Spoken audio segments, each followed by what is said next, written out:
Well, it's the 80th day of our self-isolation, and it's kind of like Vegas in our house. We're losing money by the minute, cocktails are acceptable at any hour, and nobody knows what time it is. Fortunately, it's always a good time for the Nice Guys on Business podcast. Magic 8 Ball. Is this going to be someone that's trying to sell me an extended warranty on my car? Social distancing, that's just another Tuesday for Doug. So, everybody's freaking out because there's no toilet paper left on the shelves. Warn me when the only thing left at the liquor store is Corona beer. That's when I'll know it's really gotten bad. We've been begging them to social distance for years. Our dream has come true.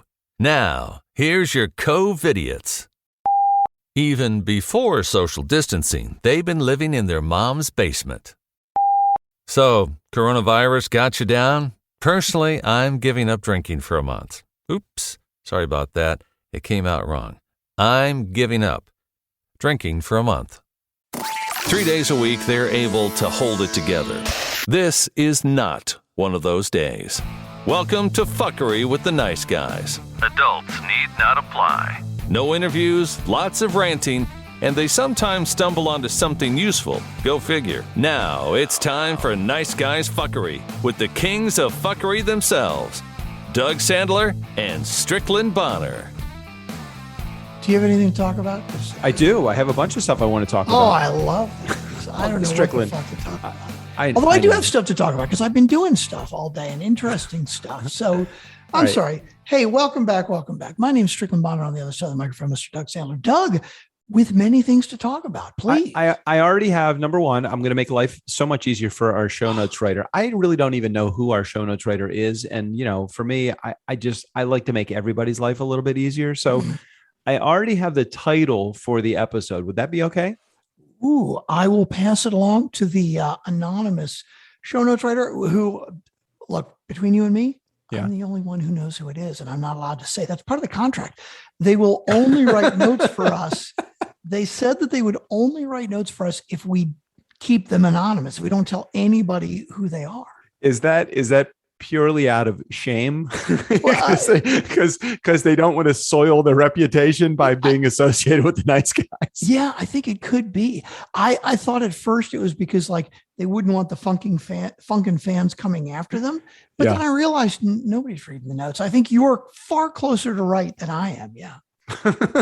Okay, so what's the title for the episode? So the name of the title, and as soon as I tell you the title, also you're going to have a whole series of intros and bumpers and everything else. So I'm really making your life very easy by giving you the title. I love that. Are you ready? I'm ready. Go ahead. Okay, it's just simply called "Check Out the Big Brain on Brad." that's Check it. out the big brain on Brad. Okay. Now, Brad, It's who Brad, is listening, not Doug. Brad. It is Brad. It should be Brad.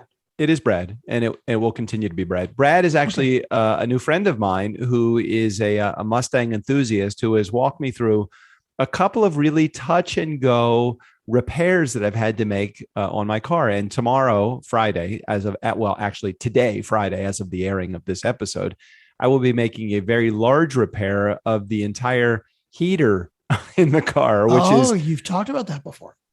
I know. So I bought the parts. I have now a new relationship with a Mustang parts supplier. So now I got on the phone with Brad's connection to the supply place. I got all of my parts. Most of them were right. So that's good. Most of them are right. Well, what's interesting about it is, the Mustang, the original Mustang was built my car was built in 1965, actually July 20th of 1965 to be exact. And who knows the birthday of their car? Do you know the birthday of your car? No fucking idea. You probably don't even remember the date that you picked it up. Do you? No, I don't actually. No. So anyway, these parts, many of the parts that are coming out of the car right now are being replaced for the very first time. So we're talking about a car that's got a part that's 56 years old. Wow. That's crazy. So some of the parts, as you take them out of the car, literally, Strickland, they disintegrate in your hand. They do. They disintegrate in your hands. I don't understand. Like the original duct work that was in the car, the heat ducts, they were made out of almost like a hard pressed paper. They were. So as I'm pulling out some of the ductwork was replaced, but there's this thing called the heater plenum. I'm not going to bore you with what a heater plenum is. It's basically a distribution box for the heater. The distribution box is made out of this pressed paper. And literally, I'm unscrewing something that is screwed into paper. It's like, why even bother to screw something into paper? Right. So as I'm taking it out, it's falling apart in my hands. I'm like, oh shit, I got to get a new heater plenum. So I got the heater plenum. I got the heater box. I got the heater core. I've got all the hoses and the wiring. And it's basically a mess of parts. Retail about $500 in parts. So I don't know what the fuck I'm doing. I'm a little scared to make the repair. So a friend of mine who I've connected with through Instagram and through my Facebook group and some other places, Brad, he's got a very large brain when it comes to his Mustang. He's had it for, I think actually an episode coming out on Ford Mustang, the Early Years podcast. He talks about the origin story of his car. And it was originally his grandfather's car who bought the car brand new from the dealer. Wow. I think it was from the dealer. It was brand new, wherever he bought it from the dealer or stole it off the lot or something. I don't really know. Brad, did your grandfather steal the car? We never really talked about the dealer that he bought it from, so I don't know. Anyway, so Brad's got a very large brain when it comes to all of these repairs. It's like he almost could walk through a number of the. I think that here's my vision. I'm envisioning Brad sitting in like a lounge chair with a glass of whiskey and walking me through the repair, just because he knows it, just because he knows it. Mm-hmm. And it's kind of one of those things where it's like, I don't have that kind of knowledge, but you know what? I could probably could you walk somebody through how to edit a podcast without having any of the software in front of you? Yeah, I could do that. Yeah. Well, you say that like it's easy. Easy for me. Yeah. It's like, I could do that. Yeah, you're right. And I'm feeling like that's how Brad is when it comes to making these repairs for these Mustangs. He's got a 65 coupe and he's done a major amount of restoration to the car and modifications, and he knows all the things. So I was asking about like the hoses and the circuitry and the electrical stuff and the nuts and the bolts and the type of things that you need to. I'm like, he knows it all. Every fucking thing he knows. Oh, anyway, so check out the Big Brain on Brad would be the title of the episode.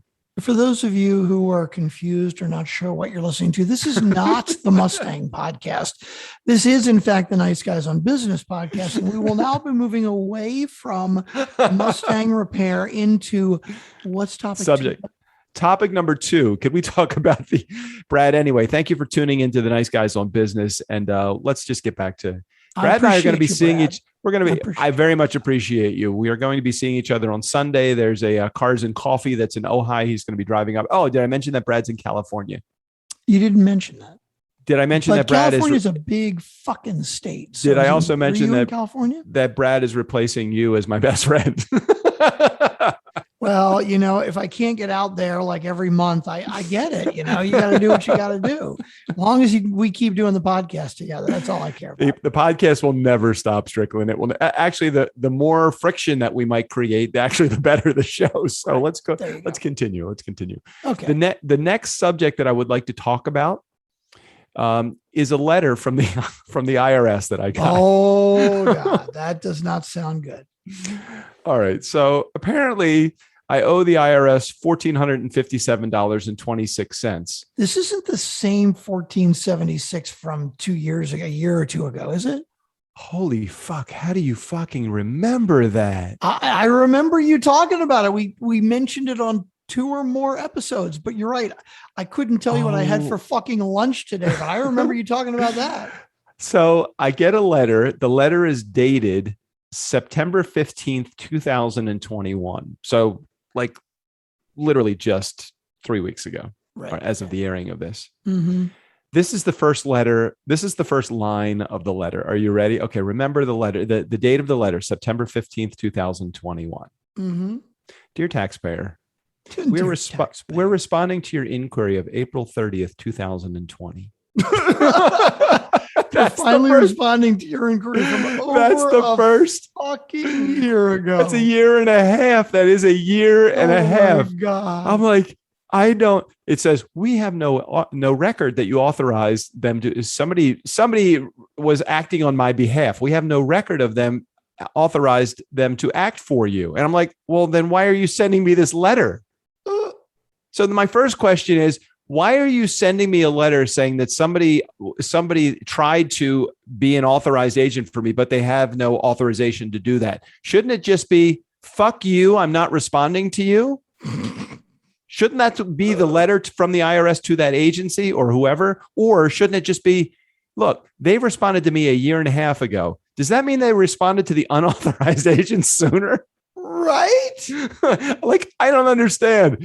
Anyway, this unauthorized agent apparently filed another quarterly tax return for me that caused this $1,457.26 discrepancy that they now claim I owe them back after they refunded me $1,457. But it gets better, Strickland. Oh my God. It gets better. Not only are they asking me for the $1,457 back and 26 cents, but guess what else they're getting back from me?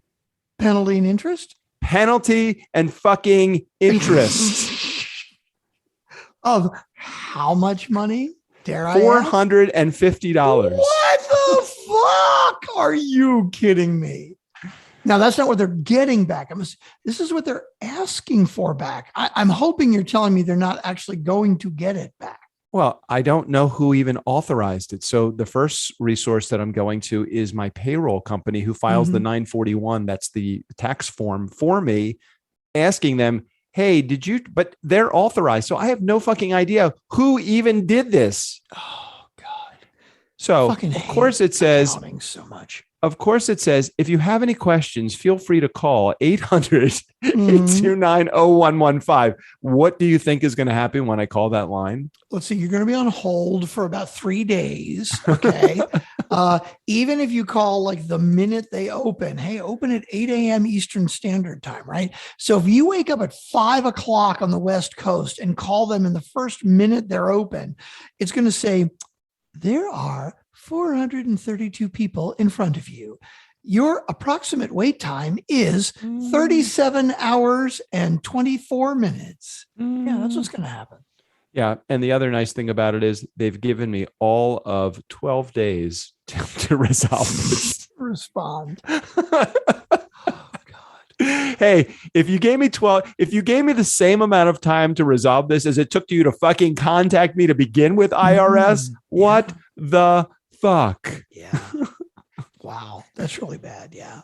Anywho, and you know me, I'm like, I am like Mr. Worrywart when it comes to anything IRS related. I'd rather overpay them than underpay them. So what I'm going to do is pay them the $1,800 and some odd dollars, and I'll just have to work on getting it back from them because I'm not going to go beyond the October 18th date because I know what's going to happen. They're going to penalize me. They're going to mark me as non-compliant. I won't be able to get back in the United States after crossing into Canada. I know how this works. I've done this before. It's so funny because we work exactly the opposite way. You know, I realize that possession is 9/10 of the law. And my answer, my immediate answer to them would be, actually, my first polite answer would be, yes, let's get on the phone and discuss this. But that would really realistically typically be after I said, you can have $1,800 over my dead fucking body. Okay. Well, you said possession is 9/10 of the law. Is that what you just said? Exactly. Well, and if I don't give it to them, well, then, no. So the difference is they possess my bank account number and routing number.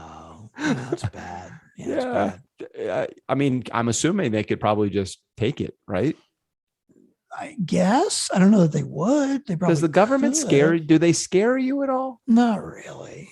Not really. Okay. I feel like if so, the first thing I think about when I think about the government, like even if it is the IRS, right? Yeah. Let's say they tell me that I owe $12 gajillion, right? I figure they're your so 2021 taxes, apparently, right? Exactly. It was only $12 gajillion the year before. It's 20 this year. Oh. But I figure they're so fucking disorganized that like it's going to take forever for them to hunt me down and find me. And so until I get a notice that actually specifically says, hey, we're going to garnish your wages. Oh no. I'm not going to be concerned about it. No. Of course I'm going to try to work it out, but I'm not going to be like, well, let me pay you just in case I'm wrong, especially when I know I'm not wrong. You are my fucking hero. I mean, you truly are. I don't have the chutzpah to stand up to the IRS and say, you know what?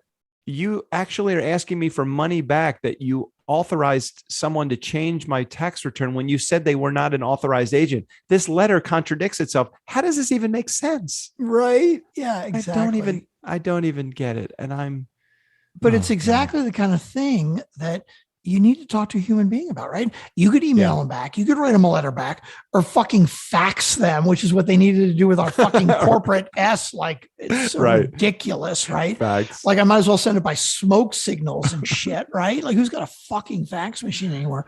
But you can't. You have to, when it's a weird situation like that, you really literally have to say, I want to talk to a human being, and then cross your fingers and hope you get somebody that has half a brain. Okay. I vented. I'm feeling a little bit about that now. Okay. I would like to talk about COVID for just a moment and some of the restrictions. If that is okay. Okay. So the headline, LA to require proof of COVID vaccination at indoor restaurants, salons, and other venues. So as of today, I'm sorry. The law was enacted today, but it doesn't take effect until I think November 4th. Wednesday approved a new ordinance that requires proof of vaccination to enter restaurants, shopping malls, movie theaters, hair and nail salons, and many other indoor venues. That's strict. So that's pretty strict. Yeah. So in order to get into any place, basically, it says businesses that violate the rules can face escalating penalties under the ordinance, starting for the first violation to $1,000 fine for second, eventually $5,000 penalty for the fourth and subsequent violations. They would begin to be enforced starting November 29th, according to the ordinance. So good and bad. We live in LA and the weather is usually pretty nice all year round. So we will have the ability to eat outside, but how is anybody going to go to, there's a lot. I think there's something like 40 or 50% of the population in California is not vaccinated. Let me look it up. 40 to 50. No. I got to believe California is at 75 to 80% vaccinated. I have to believe that. Vaccinated in California. Okay. Let's see. 59.6%. So I wasn't that far off. I was only 10%. You're not. I'm surprised it's that low. I would think California would be a lot higher. It's slightly ahead of Texas, which only has 51% of the population vaccinated. You fucking state. I don't even want to talk to you about Texas. We could maybe get into that in a minute, but I want you to finish. Yeah, go ahead and finish what you're doing, what you're talking about there. Well, I'm basically done. I mean, it's like, I don't know, where am I going to be able to go? For those of you who have not been listening or paying attention, Doug is not vaccinated and not planning on getting vaccinated. Nope, not at all. Not doing it. Okay. Not doing it. Don't know what kind of microchip they're placing in my body. Yeah. Okay. And that definitely is still the reason that you don't want to get vaccinated, because not the microchip. I'm not a microchip guy. I'm not really sure. I'm been listening to the Daily, and I'm not really convinced that anybody else is convinced. I hear what they're saying. I hear they say it's important to get vaccinated, but I also hear them saying, there's still a lot of breakthrough cases, and it looks like the majority of the population is not going to get COVID, and they are kind of skirting around the entire issue of, if you don't get vaccinated, you are not going to get COVID. I mean, if you don't get vaccinated, you will get COVID. Come on, it's all just be realistic here. Nobody's getting it. Let's just stop. Nobody's getting it. Let's just stop. You know why? You know what's going on here? It's just craziness. It's just sheer and utter craziness. I'm not convinced. Anyway, you don't want to hear that argument, though. We've had that argument before. What were you going to say about Texas? I'm just still really curious what the argument is from you, because there's a lot of things you're throwing out, which is fine. It's totally cool, right? Like, okay, my true argument is I am not. No, I'm not saying I'm not going to get it. My true argument is, and if I do get it, I'm hoping that my immune system is good enough to be able to deal with it. Here is my argument. Okay. My argument is, we just don't know enough about it yet. I'm not an anti-vax. I'm definitely not anti-vax. I'm just anti this vax currently because I don't know that it actually, that there's actually going to be no side effects as a result of it. They don't know. They don't have enough testing yet. They don't even know. So you know me. I want to make sure that you're going to take this next comment in the right way. I like to play devil's advocate, right? So we haven't done enough research to know what the side effects will be. 2 billion people have gotten these vaccines so far. Now, are you saying in a year, 2 years, 5 years, 10 years, we don't know? I mean, I guess I could buy that. No, I don't know that. Look, I could change my mind. Absolutely. I am not putting it out of reality that there might be a point in my life that I change my mind. I just don't know that it's 9 months after this vaccine. So when did the vaccine has been out since when? Probably since March, April. Yes. Yeah. I'm like, what? Okay. Of the let's see, there's 56% of the country is vaccinated, right? Okay. Is that what overall it comes down to? Yeah. Let's just say. I'm looking at totals. That sounds about right. Okay. Let's say 56% of the population is vaccinated. That leaves 44% of the population that is unvaccinated. Of the 44% that are unvaccinated, what percentage of those people do you think? And I don't know. I don't have the stats in front of me for this, but what percentage of those 44% are just anti-vax? Just no matter what. I have no idea. No idea. And I would have to think it's probably a relatively small percentage. Okay. I don't know if that's true, but I don't know either way. So, but please continue. Okay. The other percentage, whatever it is, and I won't even put a number to it. Let's just say everybody is not anti-vax. 44% are just, I'm not sure what I'm doing. What reasons do those people give for why they're not getting vaccinated? And why are there so many people that aren't getting vaccinated, including hospital workers? So now you're arguing that there's a high percentage of people that don't want to get vaccinated, so they must have a good reason? No, what I am saying is I'm asking you. I'm not saying that I know what their reasons are. I can tell you what my reasons are. My reasons are definitely because I don't know enough about it. I don't really feel comfortable because I don't think they have the results of a lot of testing and studying that's been done on it. So, excuse me, I got a case of COVID coming my way. Sorry. So I know that I don't know how many like supplements you take. I know JJ does a lot. Yeah, I take a lot. And how tested are those? Because none of those are FDA approved. They don't have to be hold on FDA a second. approved. Yeah, but you just said none of the. Okay, but what you just said was really, really interesting, and I'd love to play this point for just a moment.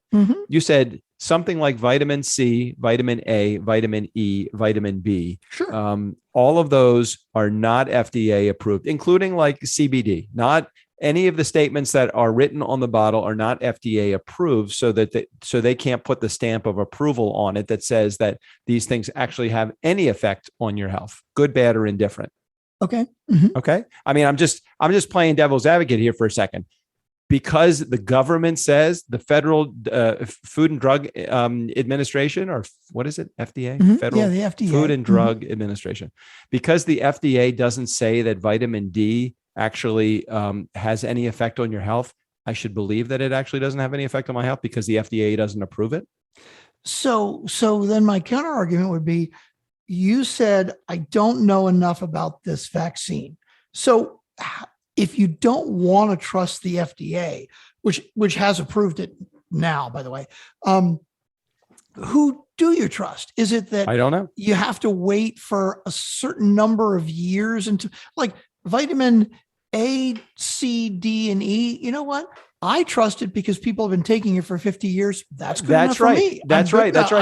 You got it. So if you said to me, hey, look, this COVID vaccine in 5 years, this COVID vaccine or 10 years or whatever it is, this COVID vaccine, it has not created enough ill side effects that you should be worried about it. And I can look at the numbers and the stats and believe them and feel comfortable with them, then I would consider it. So your line is in a different place. In other words, this is the guy exactly. That's really good. Guy who about two months ago, I think I made a joke about 9/11 and you were like, too soon. Too soon. Like 11 years later. Sorry. Well, emotionally, you're dealing with a whole different. When you're talking about emotions, you're dealing with something different. Well, I'm just giving you shit. Like, so what is not too soon for the I vaccine? don't know, but I know that right now, it feels like it is too soon. 2 billion people is not enough. 2 billion people who have been vaccinated already. Over a 6-month period of time is not. Well, you could have said, hey, look, Doug, 4 billion people on March 30th, after the vaccine was approved on March 29th or whenever, have taken this. Of course, you should be able. 4 billion people. I'm not going to go with groupthink. I'm not going to say, well, 2 billion people have said this is okay, so you know what? It must be okay. So for me, I'm just not gonna believe that it is okay until I feel comfortable with it. This is not about, the argument, which is really interesting, and we don't have to get into, this anymore, any deeper than this comment. But when somebody says to me that I'm putting them at risk and they've had the vaccine and I haven't, I would say, I'm putting you at risk. Isn't it really the other way around? Isn't me the one that it's at risk because I don't have the vaccine? And if you believe the vaccine works so well, then go ahead and have your vaccine. Can I just choose to live my life and not have the vaccine and not have to worry about the stuff like the ill side effects that I potentially think I could get if I take it? Well, I got to tell you, your argument there from a global perspective is more where my head is, right? I think everybody should get vaccinated, but my attitude is if you don't want to get vaccinated, fucking go walk in the middle of the street and play on the highway. Okay, by me, I don't give a shit, right? Right. But I totally agree. You're not hurting me. Now, somebody could make the argument, well, if you're not vaccinated, you're more likely to possibly have COVID and you wouldn't know it. And so you could more possibly give it to me.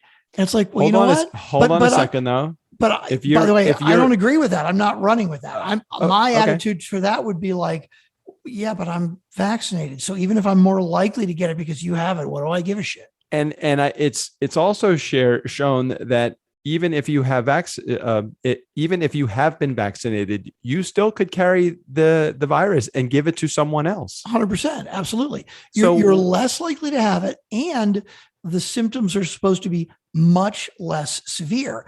But to me, all the more argument that what do I care if you don't want to get vaccinated, right? Right. So why is who's going to bust my balls now? Why does anybody care that I'm not getting vaccinated if I'm the only one that's going to be suffering as a result of it? Why is this? Are you worried about the people that are immune compromised that can't get the vaccine and I'm going to infect them? Are you worried about the children that I'm going to infect that supposedly don't get COVID anywhere near as badly as adults because they're kids and they have a different immunity or immune system? So they're not put at risk. It seems like, from what I understand, again, this is part of like the whole thing. It's like, I don't really even know, but it seems like from what I'm hearing, really the only one at risk is me. So why can't I just walk in the middle of the street, with the risk that I already bear? Why can't I just do that? Doesn't matter to me. I don't give a shit. I know it doesn't play in matter traffic. I know it doesn't matter to you. So why have the argument that says, at what point will you be convinced? I'm maybe never, but maybe next week. But now, that's just me personally looking out for you. That's not me making the global argument. Like, I totally think the government should not. I think the fact that California is making this mandate, this global restriction on every fucking indoor venue, like restaurants and whatever, like, I think it's bullshit. It's complete bullshit. Now, if an individual restaurant wants to put that restriction on, you know what? They're a private business and they can do what they want. And I feel the same way about hospitals that are saying, hey, look, if you want to work here, you got to get vaccinated. Right. And people are like, oh, so you're basically fucking firing me. You can't, Well, you're telling me I can't work. It's like, no, well, this is a private fucking company. I can tell you whatever the fuck I want. You can decide if you're okay with it or not. And if you're not okay with it, go find another fucking job. Well, let's talk about that for a quick second, because I think this is a really interesting point, because here's partly where this line that I straddle, this walk that I take. If enough freedoms are taken away from me, I'm not going to have any choice. I'm going to have to get vaccinated. So on one hand, I'm like, well, I don't know any of the side effects, so I don't really even know. So I'm listening to that, and I'm like, I'm not sure that taking the vaccine is the right thing to do. That being said, let's say that tomorrow the government says no flights. You can't get on a flight without a vaccine. You can't go to a restaurant without a vaccine. You can't put your kids in school. Not that I have school age kids, but you know what I mean. You can't renew your driver's license without the vaccine. Strick, I am not there. At a certain point, I have to say, oh my God, this is really putting me between a rock and a hard place. I don't know what to do.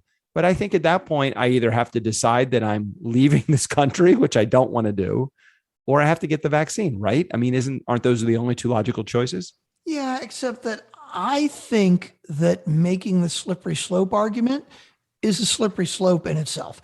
I think it's ridiculous in most cases to say, well, if they do this, then 27 steps down the road, it could mean that we can't walk out of the house without a fucking ventilator on. But I gotta play this scenario in my head, because the reality of it is that every day when freedoms are restricted, those steps come closer. And I'm not saying that I want those steps to happen. And I'm not saying if, then I'll get the vaccine. I'm just saying, wow, this is really pretty interesting. They're really fucking with your freedoms here with this whole, I said something to JJ tonight. I said, or yesterday, I said, hey, do you know that they're taking away the ability to go into a restaurant? And she's like, well, we just won't eat in a restaurant. Then we'll have to eat outside. And I'm thinking, okay, well, this is just one, because she is anti-vax. She's not getting the vaccine no matter what happens. She would sooner move out of the country than have to get the vaccine. And I understand. I sat in a room with 35 people, the majority of which are not vaccinated. And I listened to the whole group of people. This was JJ's mastermind group. Yeah. Most of them are not vaccinated. As far as I know, the people that were vocal are not. Okay. Were a lot of people vocal about it? Many people were vocal about it. Yes. Because I would think that if you're in a group of people and people, it was greater than 50%. It was greater than the population average. Let's say that. And okay. Not that I know, because I didn't go, are you vaccinated? Are you vaccinated? Yeah. But from the conversations I was having with people, it was like, no, I'm not doing this. I mean, there was one that's a school nurse. She actually is getting laid off from her job because she's not getting vaccinated. So there's a lot of that shit that's going on. And I feel bad for those people, because I'm not put in a position where I'm put in that rock hard place, scenario where I have to make a decision like that, because I don't know what decision I would make, honestly.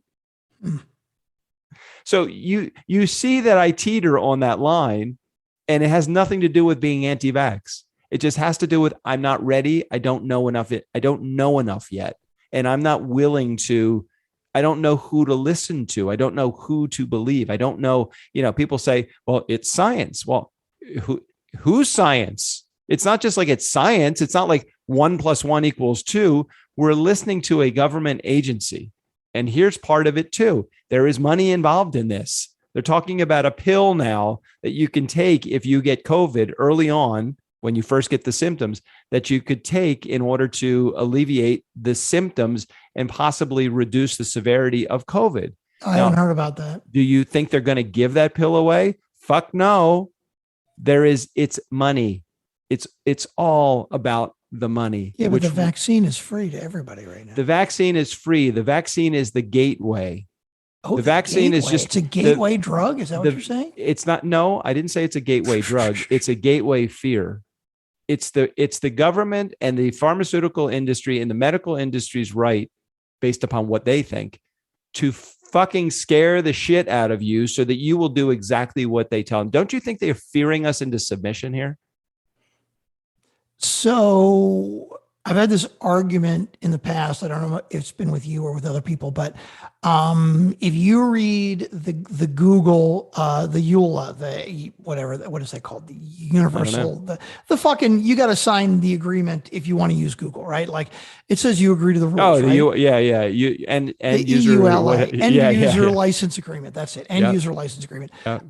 It's restrictive as hell. And it basically says, look, if you use us as a search engine, we can grab whatever information we want from your computer and use it however we want in advertising, right? Which obviously they do. They all do. Fucking Facebook does it, and Instagram and Twitter. Everybody fucking does it, right?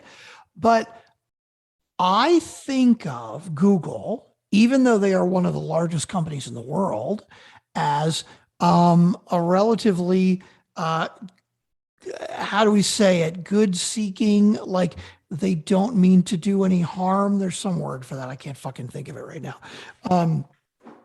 And that basically, yes, they're going to have all this information but they're not going to choose to do horrible things with it and fucking blackmail me. They're just going to do okay things with it and make sure that I see ads that are more appropriate to me and not ads that are like for tampons that are not appropriate to whatever I'm interested in. But when you read the rules, you could totally look at it the opposite way. It's all in what my personal belief of Google's intentions are. So yes, if you believe that the government and every pharmaceutical company out there, if you believe that their intention is to fuck us 6 ways to Sunday, yeah, I agree. Strick, this is the same government that created the IRS that I talked about at the beginning of this episode, that's sending me a letter dated September 19th, that's referring back to a letter that was written in March of 2020. Do I think that they're bass fucking backwards? Hell yeah. Well, that's a whole lot different from being from purposely trying to screw you. I 100% believe that our government is so fucked up they couldn't be organized enough. Now, why? So why do you think that they're more organized when it comes to the statistics? I'm just reading some really crazy statistics. Just checking this out. Americans believe that 50% of all COVID deaths are caused are people aged 55 or older. That figure is actually 92%. Americans believe that people age 44 and younger account for 30%. What's that first stat again? Americans believe that 50% of all COVID deaths are people 55 or older. Aren't you and I both over 55? Yeah, I'm just telling you, I'm not making the example for me. I'm sharing the example for what is the perception based upon the fears that are being placed in our brains, not by you and me, but by the pharmaceutical companies and the government. Okay, but here's an interesting question too. Like the first stat that you just gave, right? This is what Americans believe. Now, do you think they believe that because the government wants them to believe that? I think they're believing that because, well, let me tell you this. The fearmongers aren't telling you to believe that. I mean, the people that are anti-vax don't want you to believe that. The government wants you to believe that everybody at any point, no matter where you are, can get COVID. And not only are you going to get COVID, but when you get it, you're going to die from it.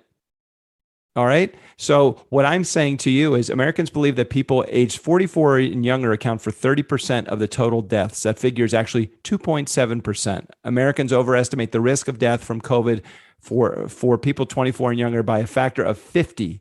That means that all of these stats, do you think that just do you think the guys that are anti-vax and people like me that are just oblivious to all of the things are just, I don't want there to be more. I want there to be less. Well, can I tell you why that first fact that you threw out? Can I tell you why I think that percentage of Americans are incorrect?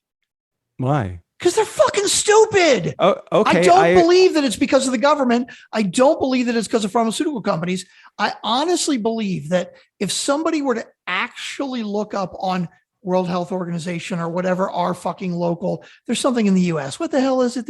Not the FDA, but whatever it is, right? Hold on. If an American looked it up I don't believe that the World Health, our health organization, would give them the wrong stat. I think they believe it because they're fucking stupid because they don't do any research. Okay, so let's just make a sweeping generalization here. I probably think it's the media that shares that. Well, here's the hard part, because to make a sweeping generalization, right? You realize that the media includes CNN and MSNBC, but also includes Fox and Breitbart. So right there, you have such huge fucking opposite ends of the spectrum. Yeah, but you've basically got facts that completely disagree with each other regardless from the mainstream media. Regardless of where the facts come from, regardless of where they come from, fear sells. That's what the media wants to make. That's what the media wants you to believe. The media wants to build this into such it's such a propaganda machine to be able to say, hey, you know something? Everybody is dying right now. Everybody's got to go get their vaccine. They just want to get on the bandwagon. I have no idea why the media wants to sell this so hard, as in, here's the doom and gloom of what. Look, I realize that there is a lot of bad stuff that's happening as a result of this. But I also realize that we have generally a very unhealthy world. Maybe it's time for everybody to start taking advantage of the non-FDA approved supplements like vitamin A, vitamin D, vitamin C. Get out in the sun. Stop stressing your life so much. Start relaxing a little bit more. Maybe do some homeopathy. Maybe it's a good time to start meditating, fat people of the world. Maybe it's about time to eliminate cancer and to eliminate all the bad shit that's in your life that's caused by stress. And if you don't think that lifestyle is creating the majority of what's going on here, then it's not COVID that's killing people. It's unhealthy people that is killing people that get COVID. So for me, it's like, holy shit, I keep my immune system in good shape. I'm not saying that I'm not going to get COVID. God forbid I get it. I don't want to get it. I'm hoping I never get it, but I'm hoping that I've created an immune system that's good enough to put me in a spot where if I get it, I'm going to recover from it, and I'll recover from it and be healthy again. But for me right now, based upon the facts, I'm not ready to get the vaccine, which is why the majority of those 44% of the people that are out there haven't gotten it yet. Not because they're anti-vax. They don't know. They're not sure. Just like I am that guy. Okay, I think we beat this to a dead horse enough. Here, let's do this, because we actually have two voicemails. Exactly, that we really should play. We do. Are you ready? Is now the time for the commercial for the Food and Drug Administration or the World Health Organization? Aren't they a sponsor? or for Pfizer or Moderna? That's right. Yeah. Hi. I'm Samuel L. Jackson. If we could get fucking Pfizer to sponsor us, how fucking great would that be, right? That would be fucking awesome. You know, if you weren't so fucking anti-vax, maybe Pfizer. No, I'm not even going to go there. Forget it. Anyway, hey, what brand vaccine did you get? Moderna or Pfizer? I got the Pfizer. Is that 2 shots or 1? 2. 2. Mm-hmm. Yeah. Okay. Yeah. All right. Voicemails. Let's do it. Sorry, everybody, if you're still tuned in, and sorry for the 2 voicemail leavers, whoever it is. Maybe we can just edit these into the beginning of the episode. Never going to happen. You said the 4-letter word right there. Edit. That's not going to happen. That's right. All right, play it. That would be work. You know, this has got to come out tomorrow, right? It's not going to fucking happen. I know. Well, I already named the episode for you, and I gave you some of the bumpers. So there we go. Check out the big brain on Brad. I wish we had that as a bumper. We do have other, because that's from Pulp Fiction, right? Yep. We got to, I guess I'll just have to, oh no, except, you know what? Like, I don't know if it was last week or the week before, I used all the Pulp Fiction bumpers. Did you listen? You didn't listen. Never mind. Stupid question. Hell no. I took every Pulp Fiction bumper we had. I put them all together at the beginning because we were talking about Pulp Fiction. Hey, I know this might sound a little bit odd because those of you who are listening in audio can't see what I'm seeing on the screen, but what are the no gas in Tesla, no Republicans? Yes, man. What is all of that? That's the Magic 8 Ball. Oh, okay. That's why they all start with 8. Oh, I got you. Yeah.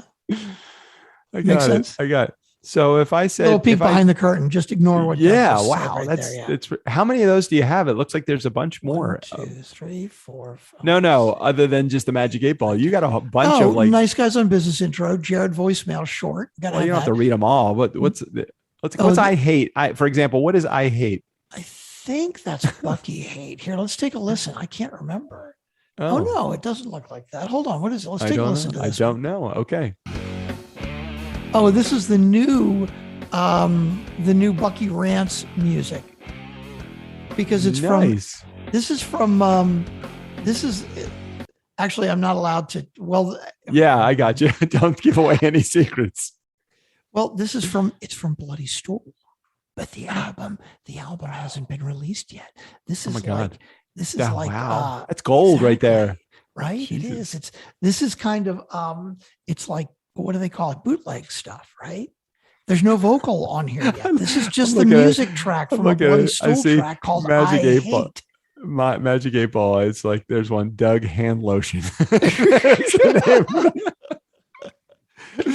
Okay, we're back. We're back, people. If you were wondering what we are back, we are all about the fuckery right now.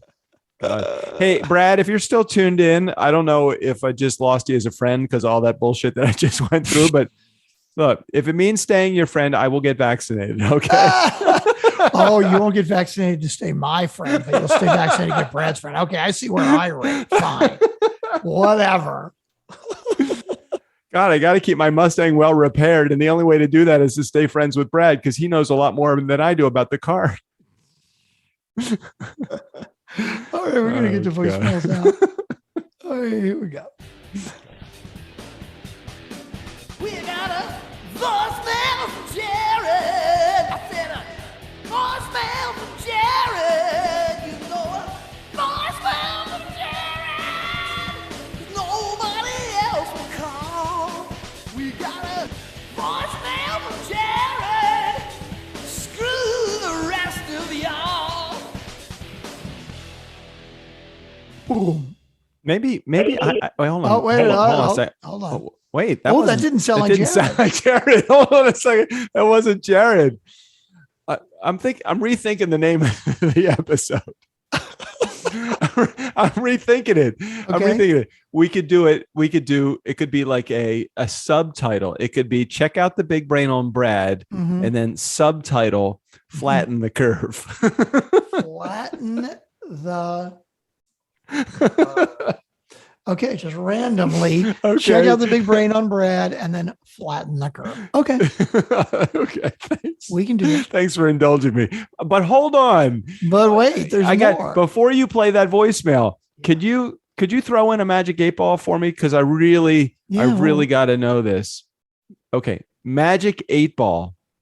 Are we about to hear a voicemail from someone that we have never gotten a voicemail from before?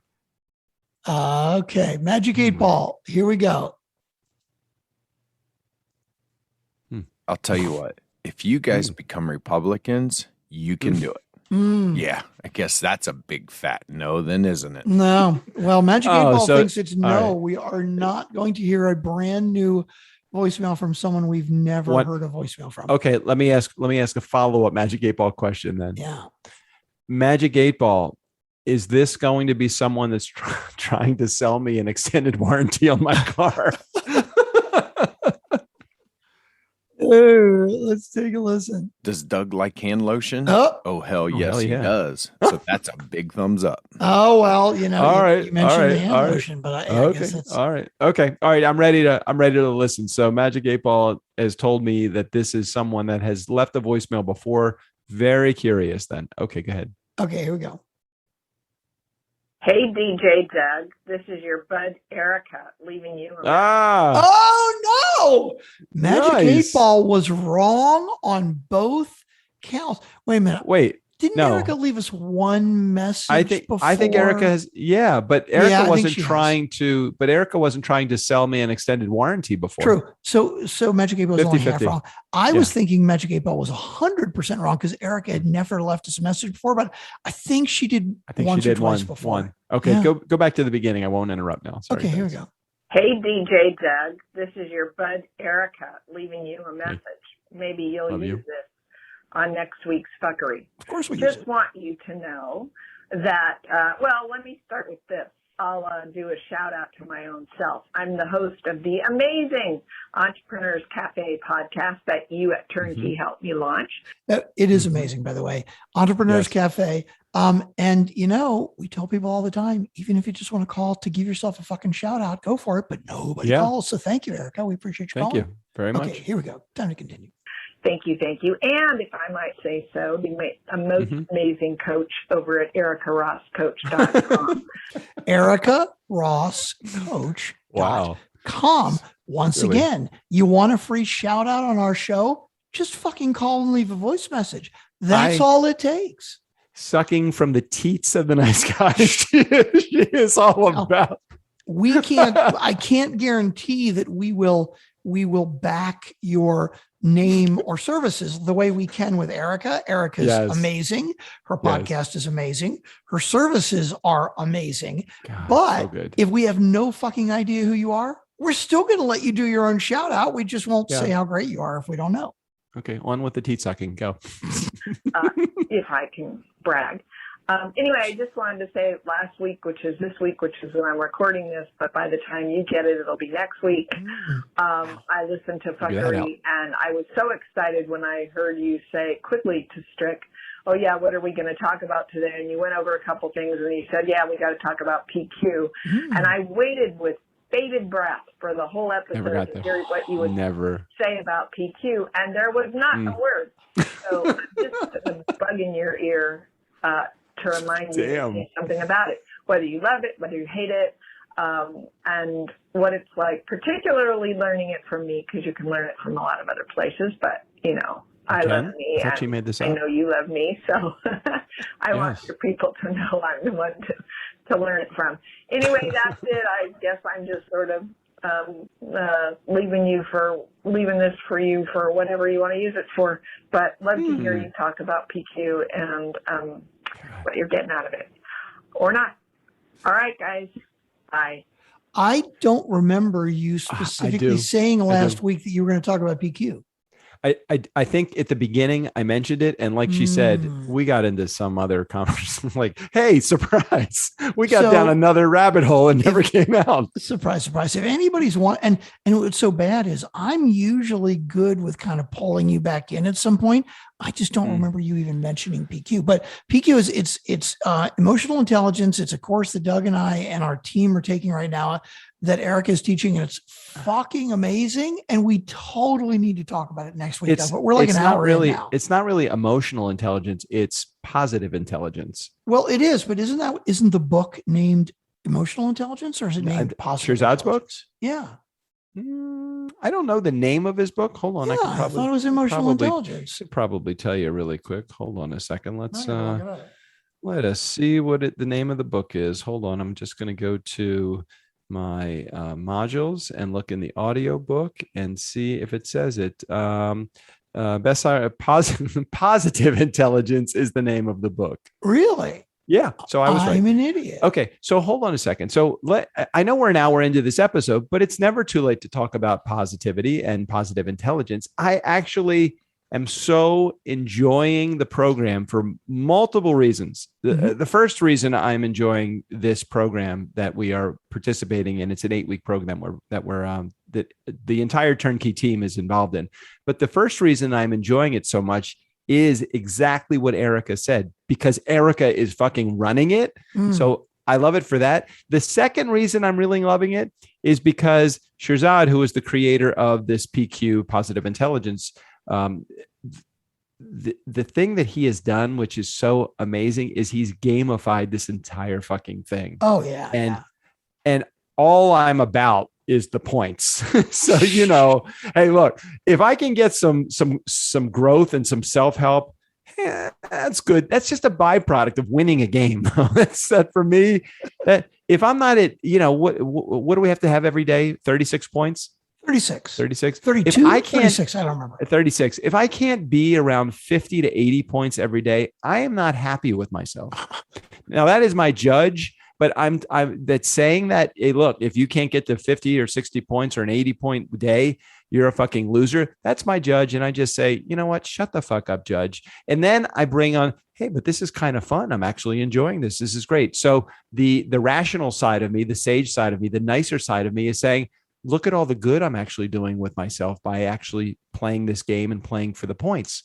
So in an encapsulated form, that is exactly what PQ is. It's taking this judge person, this guy that's been sitting on your shoulder, the devil, the guy that's been like the saboteur in your life, and completely squashing him, because who doesn't have that fucking judge that's going off, that voice that says, you could do better. You're a loser. You won't ever amount to anything. Nothing is ever good enough. You'll never make it. This is, you're going to just tank.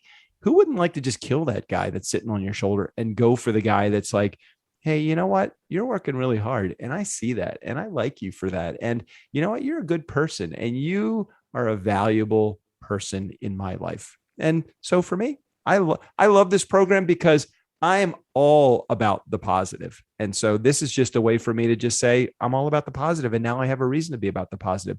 I could do this forever, and I will do this forever. And there you have it.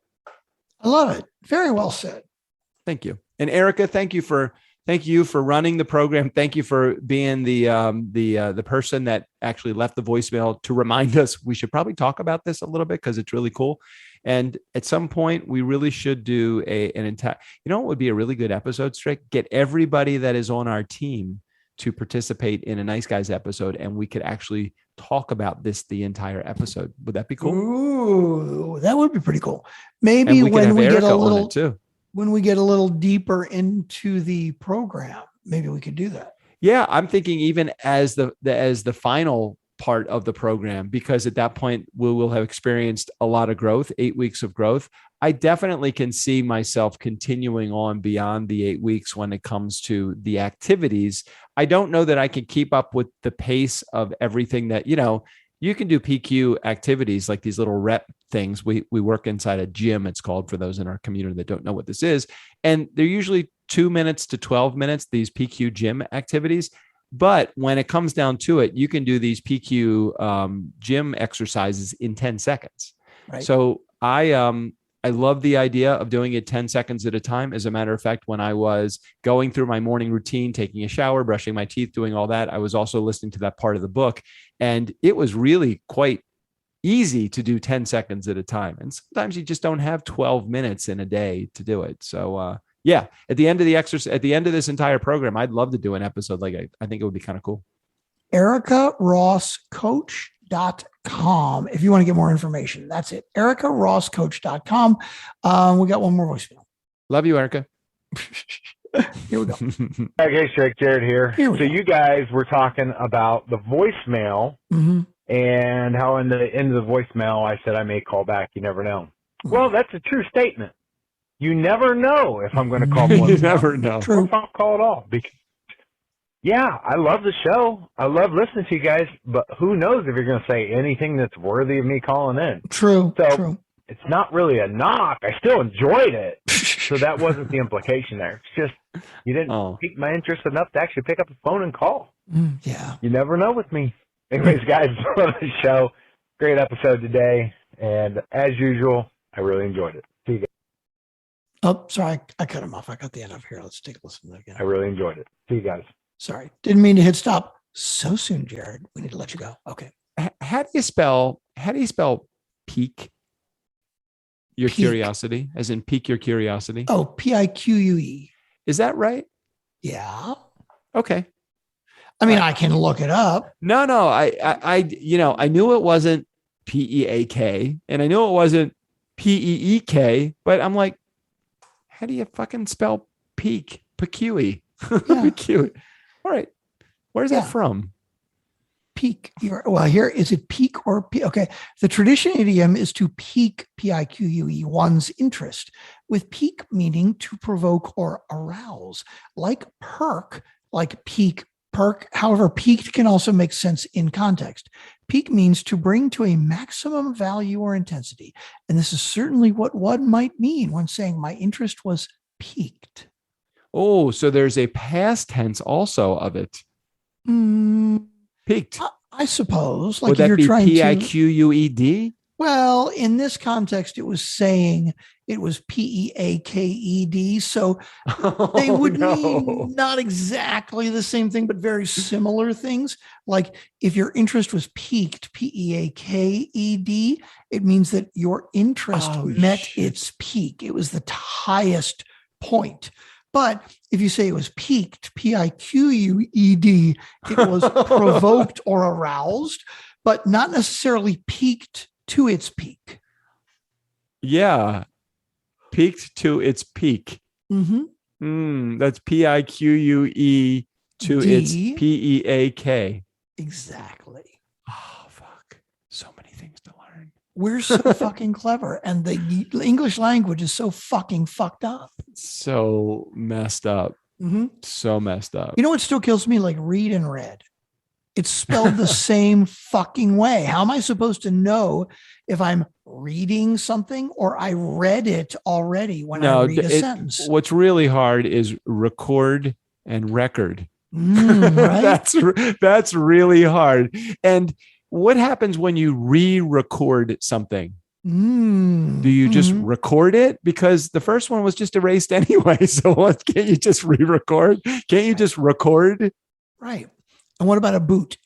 Do you put a boot on your foot or is the boot the trunk of your car? Well, it depends what part of the fucking world you're in, right?